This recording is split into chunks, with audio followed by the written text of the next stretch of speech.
নামাজ যারা পড়ে না ঘাড় ধরে ধরে তাদেরকে আনেন। কেন নামাজ পড়বা না? তুমি মুসলমান, এই মুহূর্তে তুমি আমরা এক কাতারে দাঁড়াই, এটা যদি আপনার সন্তান হয় ধরেন নামাজ পড়তে আসো। রাগ করতেছেন? কঠিন করে কথা বলেছি? আমি কঠিন করে বলি নাই। আমাকে বলানো হয়েছে মুহাম্মদ সাল্লাল্লাহু আলাইহি সাল্লামের কথা কঠিন ছিল নামাজের ব্যাপারে।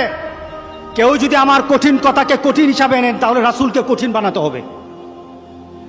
রাসূল সাল্লাল্লাহু আলাইহি সাল্লাম বলেছেন, তোমার সন্তান 7 নামাজ শিখাও, তোমার সন্তান 10 নামাজ না পড়লে তারে পিটাও। কে বলেছেন? কে বলেছেন? রাসূল বলেছেন। তাহলে রাসূল কঠিন হলেন না? নামাজের ব্যাপারে কঠিন না? নামাজের ব্যাপারে আমরা কখনো সহজ হব না। রাজি আছি তো সবাই ইনশাআল্লাহ? নামাজের ব্যাপারে আমাদের কোনো সহজতা নাই, কোনো কম্প্রোমাইজ নাই, কারোর সাথে আমার সম্পর্ক নাই। নামাজ আছে তো সম্পর্ক আছে, নামাজ নাই আল্লাহর সাথে তার সম্পর্ক নাই, আমার সাথে তার কোনো সম্পর্ক নাই।